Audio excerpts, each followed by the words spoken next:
Hey everyone, welcome back to Wicked Deeds. We're your hosts. I'm Brittany. And I'm John. And I want to apologize in advance for the state of my voice. It may sound as though I'm wearing a clothespin on my nose, but I assure you, it's just a cold. Today, we have another special episode for you. We spoke with Lori Hiner, who is an advocate for one of her best friends growing up, Alicia Markovich. Alicia's mother, Marcy, and a few of her good friends have teamed up to create an awareness campaign, which began in August of 2021. They're doing everything they can to keep Alicia's name and story out there. Alicia Markovich was born on February 20th, 1972, and just 2 days before this episode's release, she would have been celebrating her 50th birthday. But instead, April of 2022 will mark the 35-year anniversary of her disappearance. We were thrilled by the opportunity to speak with Lori and happy to do our part in spreading the word about the case she is so passionately working on. So, without further ado, today's case is about the mysterious disappearance of Alicia Markovich.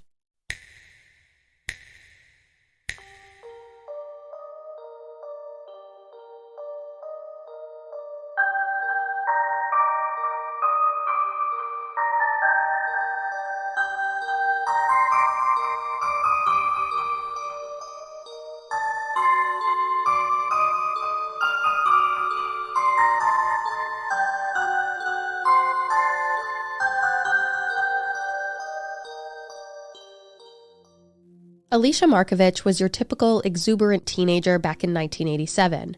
Her friends described her as insanely outgoing and a person everyone loved to be around. We just hung out as much as we could. There was always usually a group of us, but a lot of times it was just me and her hanging out, doing homework. We would walk Graham Avenue, listening to music, to hang out with our friends. She's a very outgoing girl. We always had fun. It doesn't seem like we really ever had a fight between the two of us, ever an argument or anything. She was a very nice girl. She made sure kids weren't being bullied. She was very, very protective of kids. As I'm sure you can tell, Alicia's friends adored her. They'd hang out after school, on the weekends, and any other time they could manage to squeeze in. At the time of our story, in April of 1987, Alicia was just 15 years old. She was attending Windber High School located in Windber, Pennsylvania, where she lived with her mother, Marcy Vitko-Smith, who had full custody of Alicia. Her parents had been divorced since 1981, and her father, John Markovich, lived approximately 40 miles away in Blairsville, Pennsylvania. It appears as though the divorce was amicable, with John having continued living with Marcy for a short time after the two split. A few things that stuck out about Marcy and John's relationship had to do with their age gap. And while it wasn't immense, the younger people are, the more impactful that gap seems. The two had gotten married in 1971 when John was somewhere between 19 and 21 years old, and Marcy was just 13. Less than a year after the two joined in matrimony, in February of 1972, Marcy, at the age of 14, gave birth to her first and only child, Alicia. It's unclear if Marcy became pregnant before their marriage or after, which, if before, begs the question if this marriage happened, in part, due to the feelings of obligation while having a baby on the way, or if the two truly wanted to be together. While we spoke to Lori, she wasn't too sure herself, and as we worked things through, it seemed as though it could go either way. Regardless of Alicia's parents' divorce, she was a good kid who lived a pretty normal life. In nearly every publication I've read and podcast I've listened to on this case, Alicia is described as a, quote, A-B student and was thoroughly enjoying school. She had tons of friends, was a part of the track team, and had a boyfriend at the time. As she was getting older, Alicia's visitation with her dad in Blairsville became less and less frequent. The obligations she had on the track team, along with wanting to spend more of her time with her friends and boyfriend, made her feel spread a bit too thin. However, leading up to the weekend of Sunday, April 26, 1987, Alicia, with feelings of trepidation, decided to go to her dad's instead of participating in a local fundraiser her track team was putting on. She knew that things were starting to get contentious between her parents. John had just been served papers to appear in court on April 29th, just 3 days after she was set to visit. It turns out that Marcy had requested an increase in the monthly child support payment John was making from $100 to $200 a month. With the stress of what had been going on between her parents weighing heavily, Alicia asked one of her friends to come with her to John's house. Even though the two seemed to have a decent relationship, it'd probably have been easier to have a friend tag along to sort of be a buffer between the two. However, this friend was unable to go, and Alicia would end up making the trip to her dad's alone. The morning of the 26th comes, and between 9:30 and 9:45 a.m., John picked up Alicia at her mother's house in Windber. The drive took a little less than an hour, about 45 to 50 minutes. Once the two had left Windber, it's assumed that they arrived to John's Dunn Avenue home in Blairsville just before 11 a.m. We don't really have any details on what takes place between John and Alicia until around 4 or 4:30 that afternoon. John had apparently been upset with some things going on in Alicia's life, and the two got into an argument. It's initially reported that the two argued over her grades, which already rubbed me the wrong way because, like it's already been said, we knew Alicia was a good student, getting mostly A's and B's. I even asked Lori about this to see if maybe the newspapers got it wrong or if maybe Alicia's grades had started to decline because of the other responsibilities she'd taken on. But no, Lori confirmed Alicia's grades stayed consistent and there were no issues with them whatsoever. So why would John be telling people that this is what they fought over? Anyway, as the argument moved away from Alicia's grades, it eventually landed on the topic we all knew was coming: child support. The thing that had Alicia not wanting to visit in the first place had now been thrown in her face, as if it were something a 15-year-old could control. But she'd had enough of the bickering. Alicia stormed out of the house, while John yelled at her from behind, demanding she be home by 8 o'clock. John, during later interviews, stated that Alicia left the house in a, quote, huff. Well, duh. It seems like John hardly ever saw his daughter, and when she finally came over, instead of having a good time, he decided to fight with her instead. I'm sure there were a million other places where she'd rather have been at the time. Oh, for sure. I can totally see her being angry that the one time she sees him, he picks a fight. When Alicia left the house, she did so with only the clothes on her back and her purple sunglasses in hand. It's reported that she was last seen wearing a white striped crop top, jeans, and sneakers. You might expect that with the chilly spring air of Pennsylvania, she may have wanted to grab her jacket, or even more importantly, her purse, but both were left behind. It's unclear what John was doing in the hours after his daughter had stormed out, but by the time the clock struck 8 p.m. and Alicia still hadn't returned, it's reported that he became concerned about her whereabouts. She had school in the morning, and he was supposed to bring her back to Marcy's house by 9 p.m. As John racked his brain trying to think of where she could be, he remembered the trailer park he used to live in and the friends Alicia had made there. He left the house and began driving around the trailer park attempting to find his daughter. It's been stated that John was knocking on doors, talking to residents, and making phone calls to anyone that may have known Alicia or where she was. Having no luck, he expanded his search, but still, she was nowhere to be found. While John was out searching, Marcy was attempting to get in contact with the two of them. Lori told us that Marcy used to go to bed pretty early because she had to be up at the crack of dawn for work at Best Form Industrial Park each morning. So by the time she started calling, it was already past 8 p.m. and Alicia was supposed to be coming home soon. When Marcy was unable to get in touch with anyone, she decided to go to bed, figuring that Alicia would use her own house key to get in when she arrived. By 1 a.m., John still hadn't located his daughter, and he finally made the call to Marcy 5 hours after Alicia hadn't come home.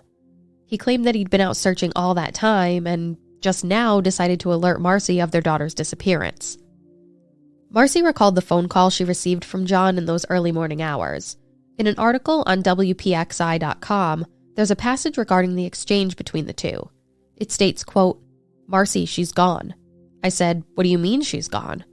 "When she left, we had an argument. She left the house, and I don't know where she's at," end quote.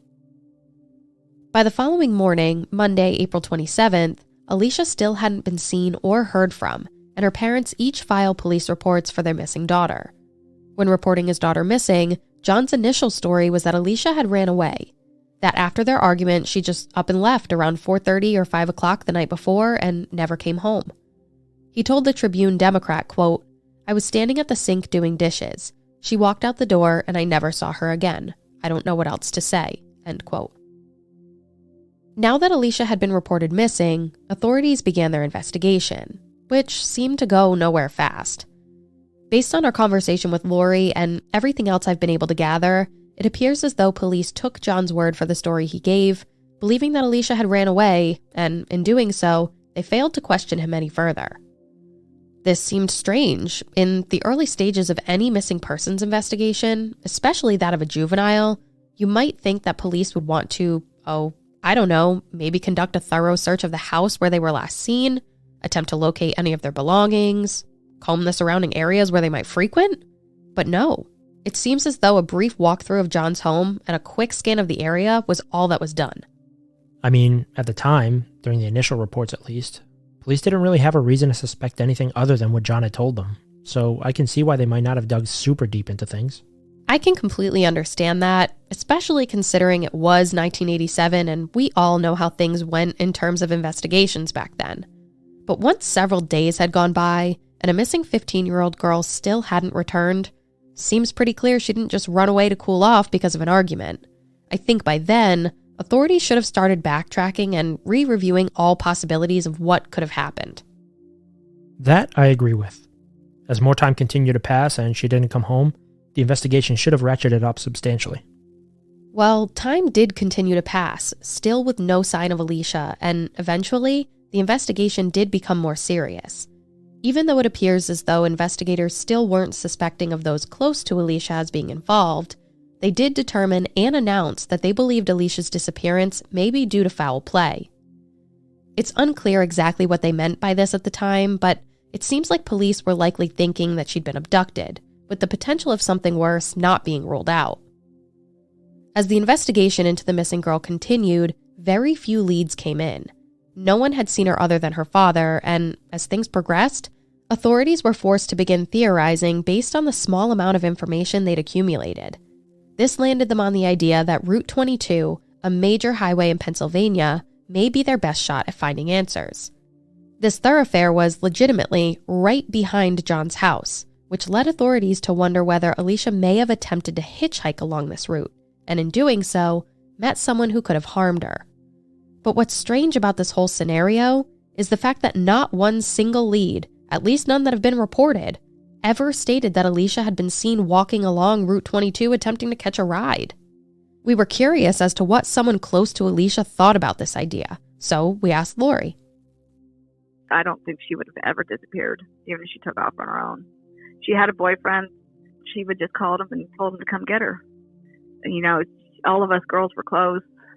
I don't believe ever that she would have ran away. And even beyond the fact that she would have just called her boyfriend for a ride, John had already stated that he thought she would have just gone to that nearby trailer park where some of her friends lived. Well, with as little info as they had to go on, investigators were probably just trying to eliminate any possibilities. I get that, but nobody said anything about her hitchhiking. Why would she? Where would she be going? She left her purse and other belongings behind. Why would she want to go somewhere without taking those with her? Yeah, all of that makes sense, especially having left her purse behind.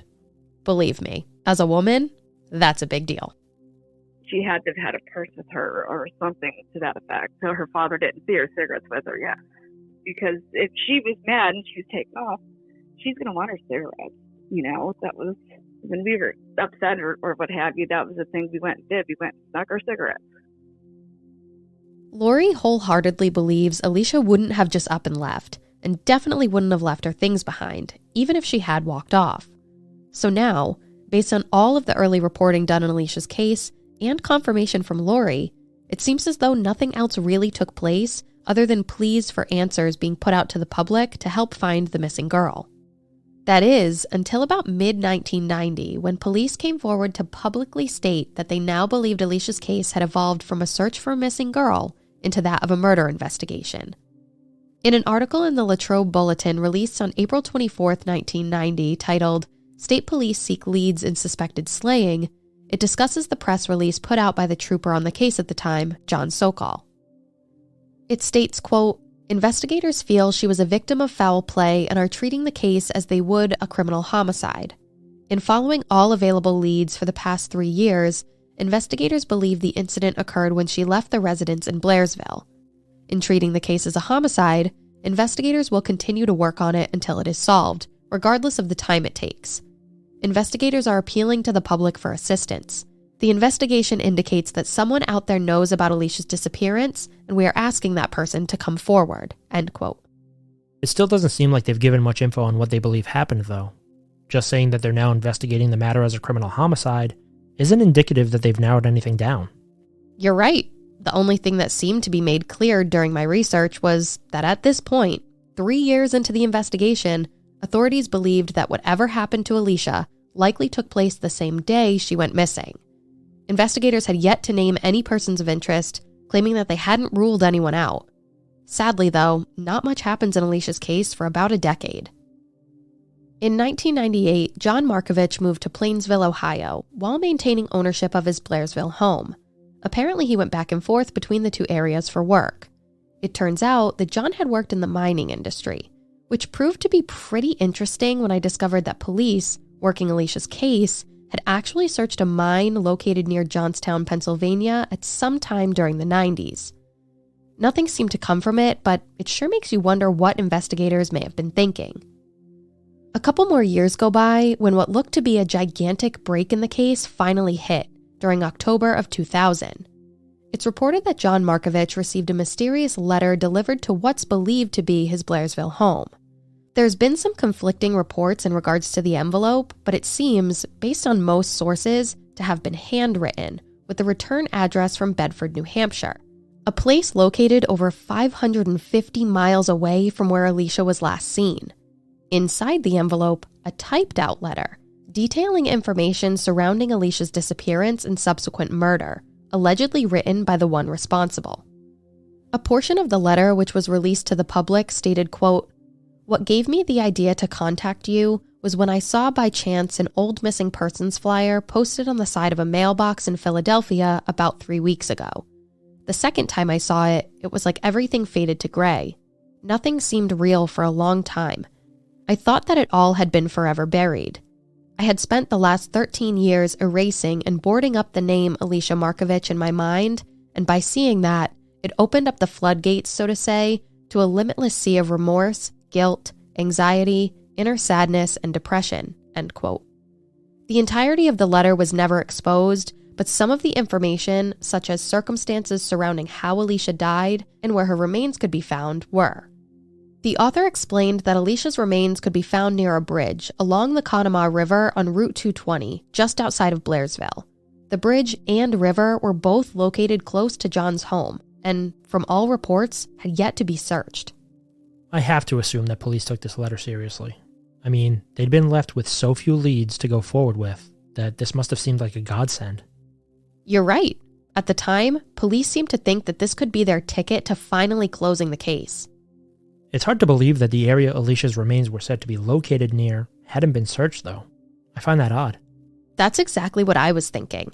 Once authorities had realized she wasn't just a runaway, don't you reckon they'd consider looking into areas like this? A bridge which ran over a powerfully flowing waterway right near where she went missing seems like a great place to start a search, especially once they'd clarified that John was the only person to have seen his daughter that afternoon.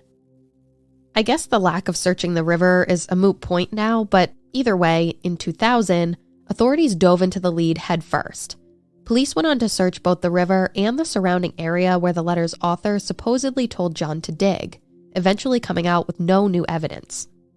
Even though their search was a bust, authorities took the time to make the 9-hour drive to Bedford, New Hampshire to talk to the residents living in the home of the return address listed on the letter.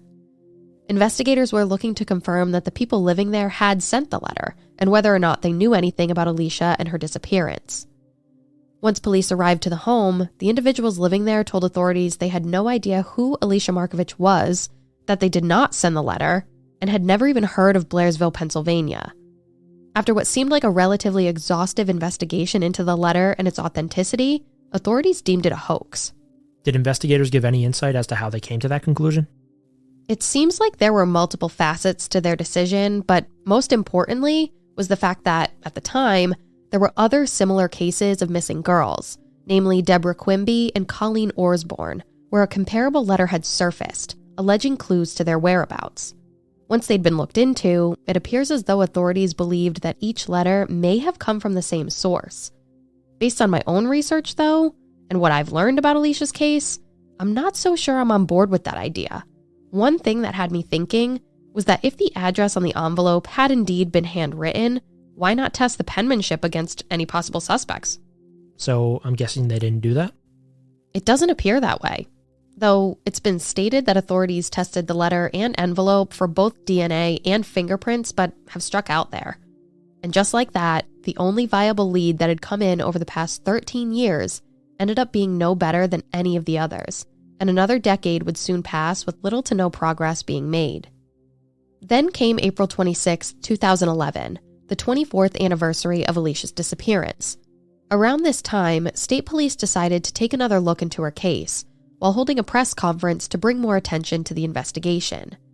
During this time, authorities announced that they had acquired some of Alicia's baby teeth from her mother, Marcy, and they were sending them out for DNA testing, in hopes that they could use the results to compare against various unidentified Jane Does that had been located over the years. Now, it goes without saying that any and all media coverage of Alicia's case was welcomed, and renewed the hope of bringing closure to the family more than 2 decades later. But when that press conference was finally held, there was a noticeable absence from the attendees. John Markovich, the last person to see his daughter alive, didn't show. Instead, he sent his new wife, Deb, in his place. Okay, I've got questions. First of all, how the hell does John not show up to a press conference regarding his daughter's disappearance? And secondly, why the hell did he send Deb? Did this lady even know Alicia? It doesn't seem like she'd been mentioned at all during the investigation up until this point. It's not entirely clear if Deb knew Alicia, but I've seen some rumblings online that John and Deb may have been dating prior to her going missing. I'm not entirely sure of how accurate that information is, though. Either way, how on earth could this guy, who was supposedly the last person to see his daughter before she went missing, not show up to a press conference on an anniversary of her disappearance, especially one covering such important developments? There's no excuse in my mind that would make sense for missing something this huge. Supposedly John couldn't get out of work to attend the press conference. But come on, let's remember, John works in mining. You're telling me the mines need you that desperately that you can't get a day off work to go to a freaking press conference for your missing and presumed dead daughter? Well, sometime after the press conference, investigators began looking into some unidentified remains that had been found in Monroe Township in Pennsylvania back in July of 1990.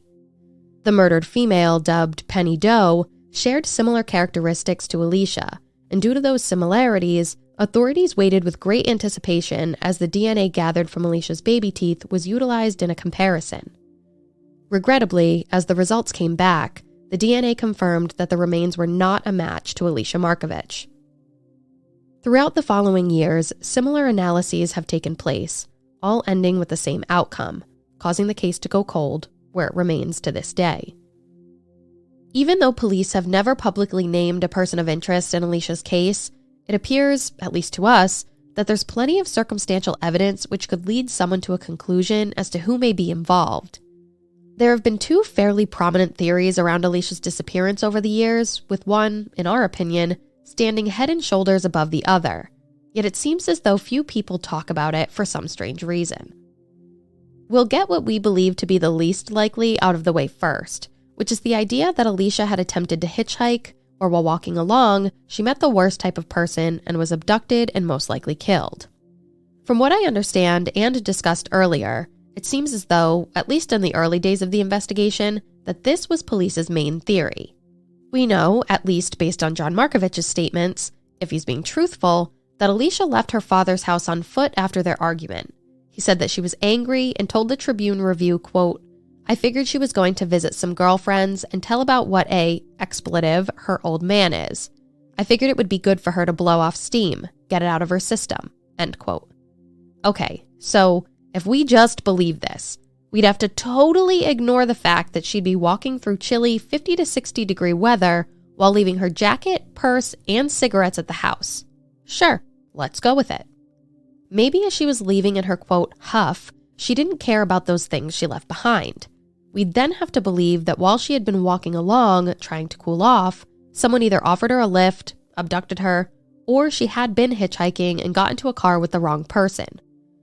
If she was as angry as John made her out to be, perhaps she made a poor decision and was willing to get a ride from anyone just to escape the situation.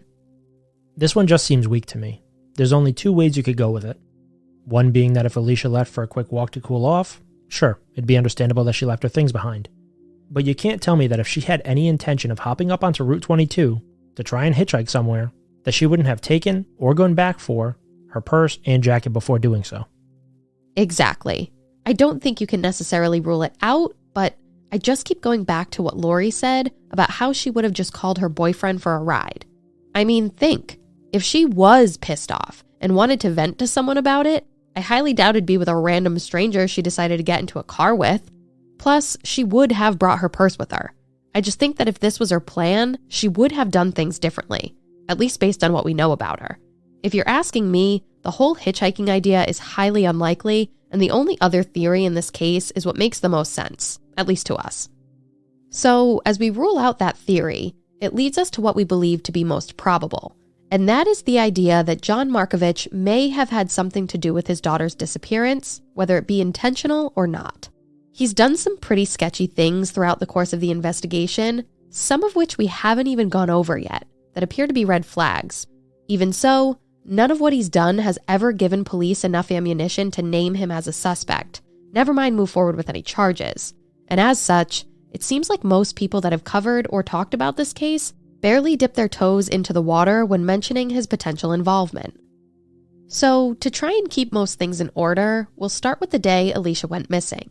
Remember how John said he went out searching for her for hours, pointing out that he'd gone by the trailer park to look for her? He claimed he went and knocked on doors and asked everyone that answered if they'd seen Alicia. Yeah, turns out that supposedly never happened. A friend that used to live in that trailer park came forward stating that they never saw John Markovich that night and he never came looking. So why would he be lying about that? Worst case scenario, you've got to think that he made it up so he'd have an alibi to cover his tracks. And during that time, he was actually doing something else. Right? It makes you wonder what he could have really been doing for the entire evening after Alicia had supposedly stormed out of the house. And if he lied about this, what else could he be lying about? Well, when he's starting out with these supposed lies so early on, it's hard to believe anything else he says going forward. Indeed, which brings us to May 5th, 1988, just over a year after Alicia went missing, when John Markovich's red Subaru station wagon was found burnt to a crisp. It was discovered around 7 o'clock in the morning in a location more than 13 miles away from his home. Once police had identified John as the registered owner of the vehicle, they asked him about the incident. He stated that the car must have been stolen from his home, quote, sometime between 1 a.m. and 6:50 a.m., end quote. My initial thought was, sheesh, how could he be so specific? But as I dug a little deeper, it seemed as though John may have gone to bed around 1 a.m., and when putting two and two together with when the car was found, it was assumed that the car would have had to have been taken no later than 6:50 a.m. So, at first glance, sure, I can get behind this idea. But let's dissect the scenario a bit. First of all, why would someone want to steal this guy's car in the first place just to burn it? That makes no sense. Wouldn't someone want to steal the car to, use it? Whether that be in the commission of a crime or to just drive around as if it were their own. Yeah, it definitely seems odd. Why go through the trouble of stealing it if you're just going to destroy it? Right? If the car thieves were just planning to burn it, why would they drive 20 minutes away from where they stole it and set it on fire along a 2-lane sort of highway? It wasn't even left in a parking lot or a secluded area or anything like that. It was literally on a main road. There's a picture of the location where the car was found published in a Daily American series that covered Alicia's case. The photo and article can also be found on the Justice for Alicia Markovich website. I'll have it linked on our website, wickeddeedspodcast.com, so you can head over and take a peek at it. There's some seriously awesome information on there. Shout out to Lori and friends for doing such an amazing job on the site. But back to the burning car situation. One might assume that authorities' ears would perk up when they made the connection between the car, John, and Alicia's disappearance. Like, this guy's daughter went missing a year ago and he was the last person to see her. And now his car's been torched. If it were me and I were a detective working this case, I'd immediately think that this was some type of clue leading me towards wanting to question John much more intensely. I totally agree. Being the skeptic that I am, anytime something makes me question a person's motive or involvement, I immediately look to have my suspicions ruled out before moving on to something else. And when looking at the totality of everything, I'm already thinking about the possibility that John had done this in order to dispose of evidence. Even though there's nothing to really indicate that as being the case, you've got to be cognizant of all possibilities.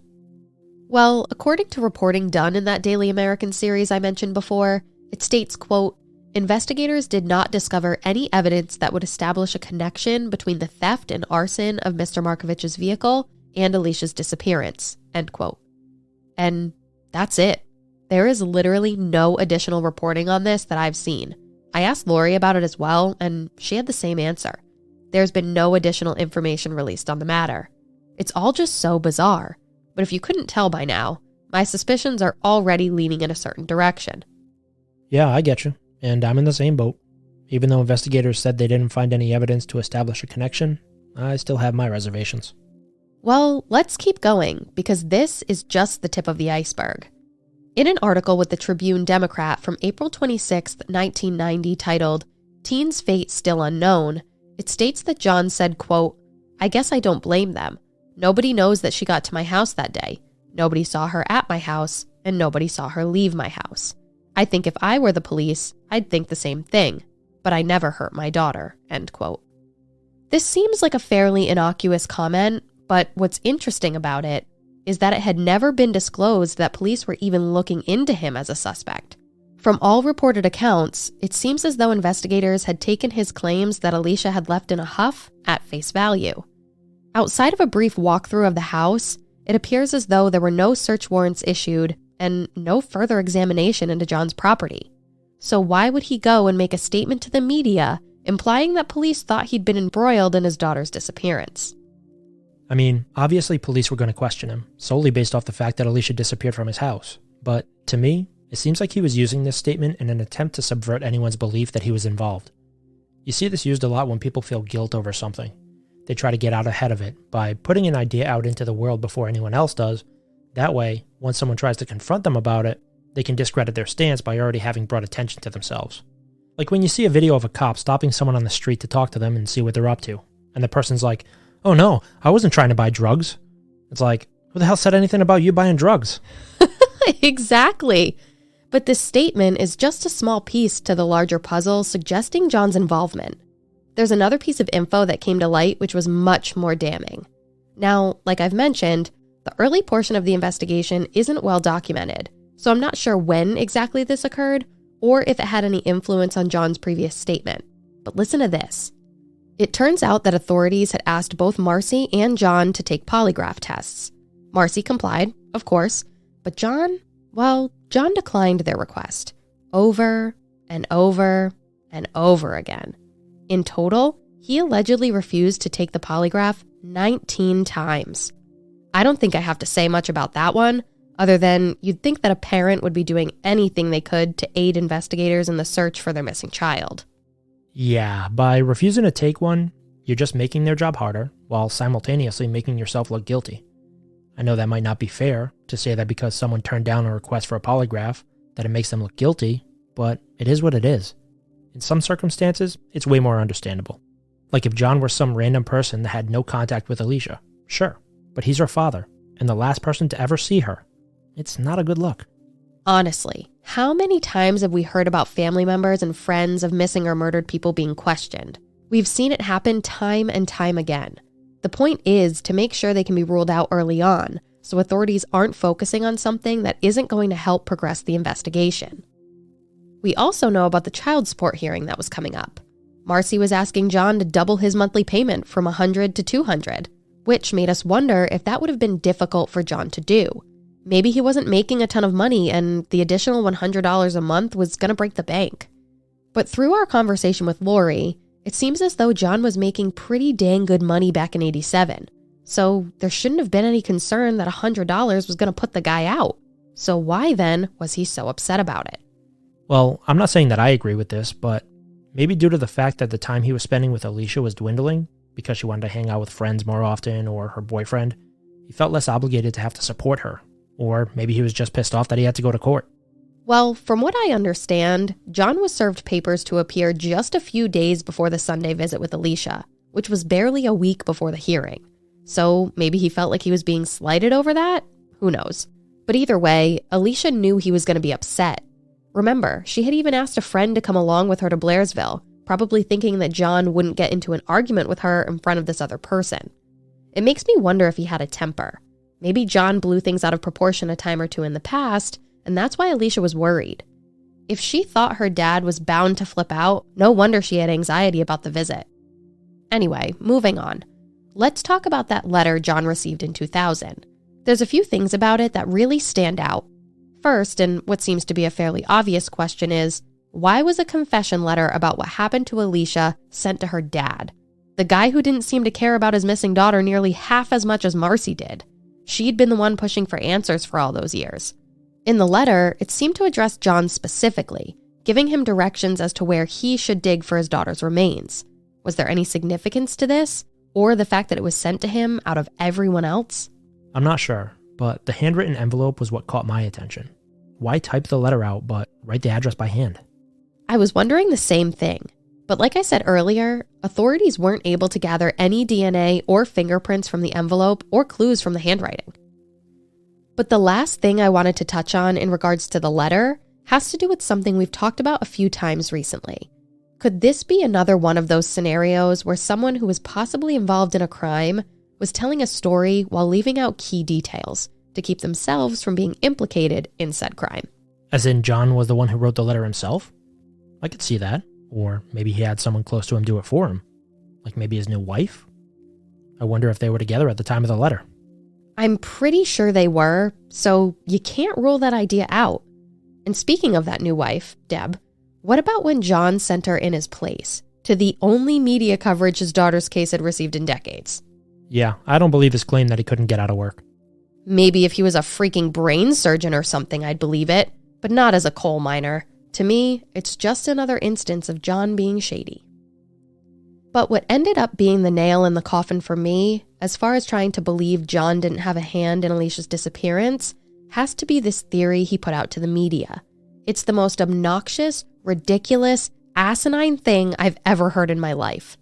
Like I mentioned earlier, the Justice for Alicia Markovich website is super thorough and has a ton of information on it, including tons of old newspaper articles on Alicia's case.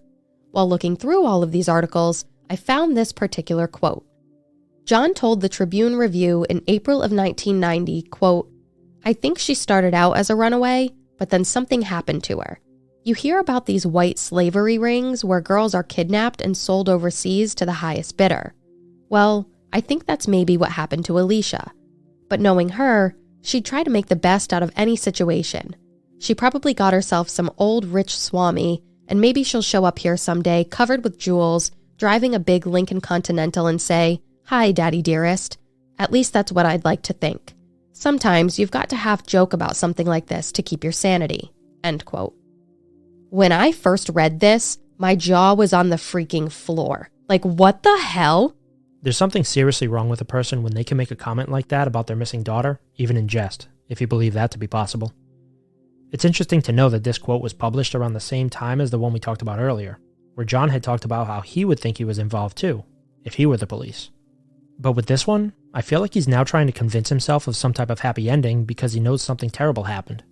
It's like he's building a lie for himself that he can believe so he can avoid feeling guilt, maybe for something he had done. I'm of the same mindset, but sometimes if you don't want to incriminate yourself, you need to bite your tongue. And the fact that after this came out and police didn't head right to his doorstep to ask what the hell he's doing and search his property is beyond me. After this last blunder of a comment to the media, it seems like John learned his lesson, and in the years that followed, he tried to stay out of the public eye. In most articles I've seen published, they made mention that when trying to reach out to him, he never returns their calls. That's probably in his best interest. I know even with what we know currently, we've come to our own opinion, but if he were to slip up and say something stupid again, who knows if that'd be the last thing authorities needed to move against him. I don't know. I think outside of a confession, substantial physical evidence being located, or someone coming forward with first-hand knowledge of what happened, this investigation seems to be stuck in the mud, and I don't really understand why. I've read a lot about Alicia's case, listened to nearly every podcast that's covered it, and talked to Lori. And even though most people seem to come to the same conclusion we have, nobody likes to outright say that they think John may have been involved. And I find that to be pretty crazy. He was the last person to see his daughter, allegedly lied about searching for her, made questionable comments to media on numerous occasions, supposedly refused a polygraph 19 times, had his car stolen and torched, moved to Ohio but kept his Pennsylvania home, which only Deb seems to live in full-time. I mean, the list goes on and on. It certainly doesn't seem out of line to say that at a minimum, John probably knows more than what he's told police. Marcy, Alicia's mother, is one of the few people who's implied that John could be responsible in some way. She told the Tribune-Democrat back in 1990 that, quote, "I'm convinced there was some sort of battle between Alicia and her father that day in his house. Whether it was on purpose or an accident, I think something happened to Alicia in that house," end quote. It's also stated on the Justice for Alicia Markovich website that, quote, "Alicia's mother Marcy also believes her daughter was deliberately murdered and that the last person who saw her knows what happened to her," end quote. I think we can all put two and two together from there. And up until 2021, the case had stagnated. There were still no leads to be worked or valuable information coming in, until Marcy posted about Alicia on social media, and Alicia's friends came to her aid, starting the awareness and social media campaign for Alicia's case in August of 2021. Here's Lori giving us a bit of a rundown on it. We started it back in August. Marcy's neighbor, Pat, was visiting her, and she was telling her about Alicia's disappearance and stuff, and she's like, why don't you do something, put her name out there again, try to get something started on getting an investigation going again.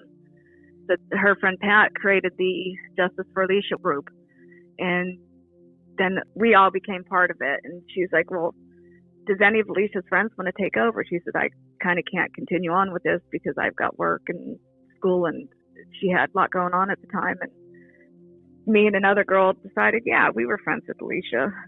One was a classmate of Alicia's, another was a best friend of Alicia's. Why not? And so that's where we're at today with that. In October of 2021, Marcy, Lori, and Alicia's other friends working on the awareness campaign were able to raise enough money to erect a billboard in an attempt to garner more leads. Based on where this billboard was placed, it's pretty clear that the location was selected with a purpose. It stood right outside John Markovich's Blairsville home along Route 22 until the end of December. Lori stated that although she's not briefed on what comes in through the tip line, those working on the campaign hope to construct other billboards and signs in the future to help keep Alicia's name and case in the public eye. So now here we are, almost 35 years after Alicia went missing, and a portion of the Pennsylvania State Police, known as the Troop A Criminal Investigation Assessment Division, is currently working through the case. Still, though, investigators haven't released much more to the public than what's been previously distributed. Alicia's loved ones have had to watch months turn to years and years turn to decades without their friend and daughter by their side. There are so many questions left unanswered, and I truly hope that with the new attention being brought to her case, that justice can finally be served. If you know anything about what happened to Alicia Markovich, please call the Pennsylvania State Police, Indiana County at 1-724-357-1978 or Pennsylvania Crime Stoppers at 1-800-472-8477.